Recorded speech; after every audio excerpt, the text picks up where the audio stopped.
Hi అండి, నమస్తే. నేను మీ హలజ. ఒక కప్పు బియ్యం పిండి తీసుకోవాలి. దాంట్లో హాఫ్ కప్ గోధుమ పిండి తీసుకోవాలి.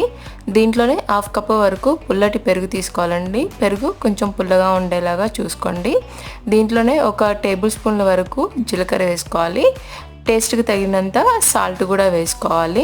దీంట్లో మనము మైదా అనేది యూజ్ చేయట్లేదు. మీకు మైదాతో చేసుకోవాలనిపిస్తే గోధుమ పిండి ప్లేస్లో మైదా తీసుకోవచ్చు. దీంట్లోనే కొన్ని వాటర్ పోసుకొని మొత్తాన్ని మిక్స్ చేసుకోవాలి. ఇలా కొన్ని వాటర్ పోసుకుంటా మొత్తాన్ని మనము పిండిలాగా కలుపుకోవాలి. ఈ టైప్లో కలుపుకోవాలండి.